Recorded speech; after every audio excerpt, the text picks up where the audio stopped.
Warranty card আছে। কাগজপত্র সব কিছু বুঝে আনছেন? কাগজপত্র সব কিছু বুঝে আনছেন? ভিতরে ওয়ারেন্টি কার্ড দিয়ে আমি কার্ড খুলে পরে আপনার কাছে দিয়ে দিবনি। ফেরাউন জন্ম দিছিল, আজকে এই অবস্থা। এই ফেরাউন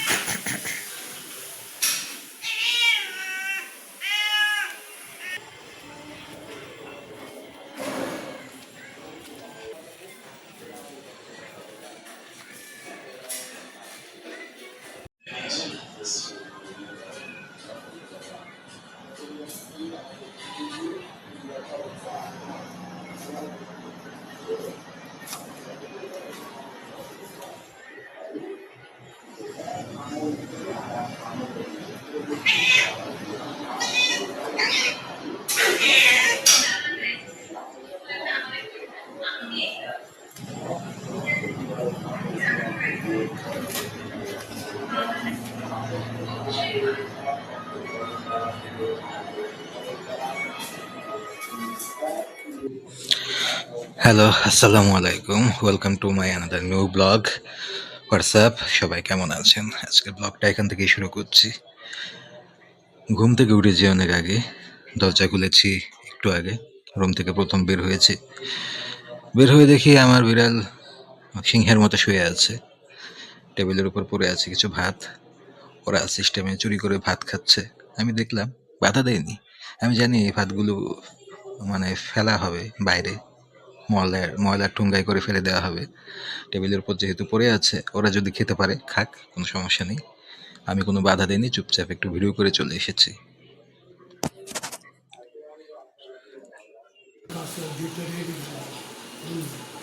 কি ডেট দেয় নাই? ভিতরে নাকি মন নাই। ডেট তো দাম লাগবো। ভিতরে আমি তাকে আমি ফেরাউন জন্ম দিলে এই অবস্থাই হয়। এর কারণে আজকে এখন কেটলি কিনা লাগলো আমাদের। বাসায় 4টা চুলা থাকার পরে ফেরাউনের জন্য কেটলি কিনতে হলো আলাদা করে, না হলে আমাদের চা খাওয়া বন্ধ। নোংরা লোকের সাথে থাকলে এগুলো সহ্য করতে হয়।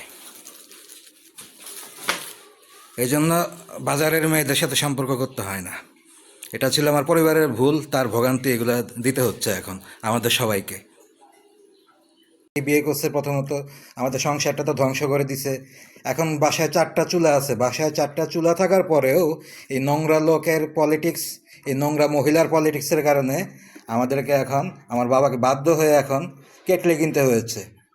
এই মহিলা ইচ্ছা করে এগুলো করতো, এবং এই সম্পূর্ণ ব্যাপারটাকে প্রশ্রয় দিয়েছে এই যে ঘটক, যারা যারা এই নষ্ট মহিলাকে আমাদের বাড়িতে পাঠিয়েছিল, যারা হচ্ছে আমাদের ফ্যামিলি রিলেটিভ, তারা এই নোংরা মহিলাকে এবং নোংরা লোককে অনবরত সাপোর্ট দিয়ে গেছে এই ধরনের কীর্তিকলাপগুলো করার জন্য। এবং এটাই হয়েছে এখন। আজকে ঠিকই বাধ্য হয়ে আমার বাবাকে নতুন কেটলি কিনা লাগলো, শুধুমাত্র চা খাওয়ার জন্য। তার 50 বছরের চা খাওয়ার অভ্যাস। এই বস্তির মহিলা যারা যারা ফুটপাত থেকে উঠে আসছে আমাদের বাড়িতে ঢুকে, যারা লটারি পাইছে 40 লক্ষ টাকা, তারা তো আর কখনো এই নেশা বুঝবে না, চা খাওয়া কী জিনিস। এরা তো ছোট লোক, এদের কাছে তো এগুলোর কোনো ভ্যালু নাই।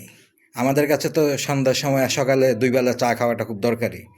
তো ইচ্ছা করে এই নমরুদ তার বউকে দিয়ে চেষ্টা করছিল আমাদের চা খাওয়াটা বন্ধ করে দেওয়ার জন্য। এখন লাস্টে বাধ্য হয়ে 2-3 মাস চা খাওয়া অফ রেখে আমার বাবা এই কেটলি কিনতে বাধ্য হলো।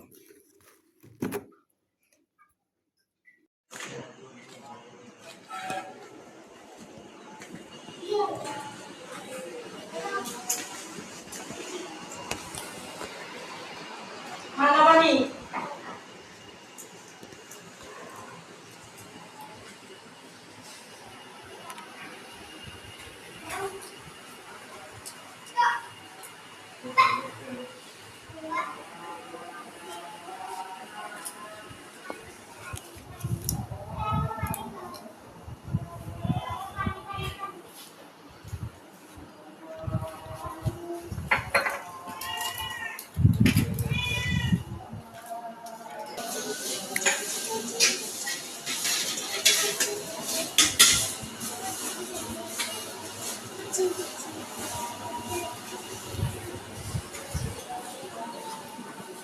এই গ্লাসটা প্রত্যেক দিন আবার নিজের ধুয়ে নিয়ে খাওয়া লাগে, কারণ এত নোংরা বাজে পরিবেশ এখানে যে আমার গ্লাসের মধ্যে যে কত ধরনের গন্ধ থাকতে পারে তার কোনো হিসাব নাই।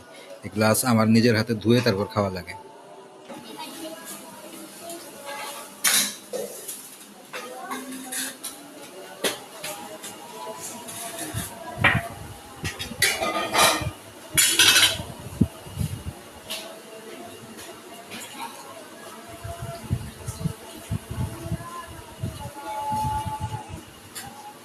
বেশ ব্যাপক খাওয়া দাওয়া আমার।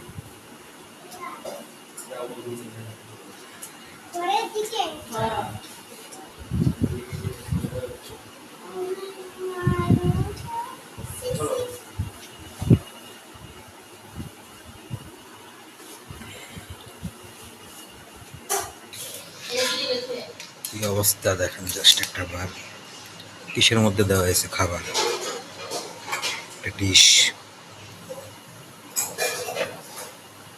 এই ধরনের পরিবেশে থাকতে হবে আমাকে।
পরিবেশ কি কি পরিবেশ!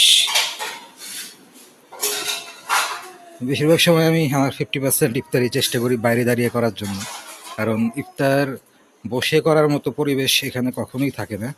কোনো মতো শুধু খাওয়া দাওয়াটা যেটা আর্জেন্ট, যেটা না করলেই না, অতটুকু শেষ করতে হয়।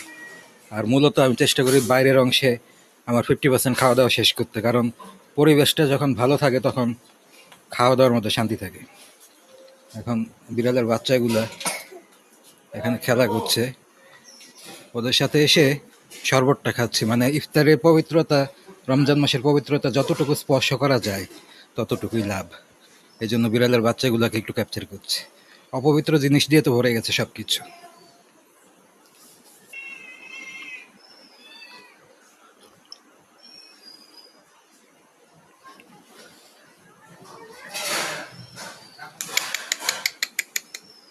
হাজার হাজার নোংরামের ভিড়ে, নষ্টের ভিড়ে দু একটা পবিত্র প্রাণী হচ্ছে এই যে বিড়ালগুলা।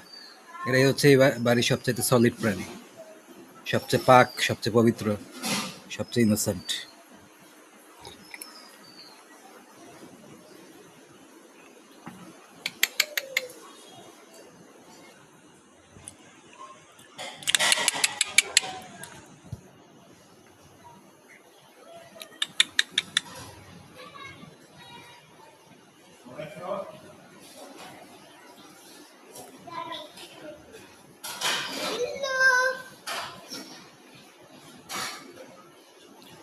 হাজার নোংরামির ভিতরে ছোট ছোট কচি প্রাণগুলা বাঁচতে পারে কিনা শেষ পর্যন্ত জানি না, বাকিটা হচ্ছে আল্লাহর ইচ্ছা।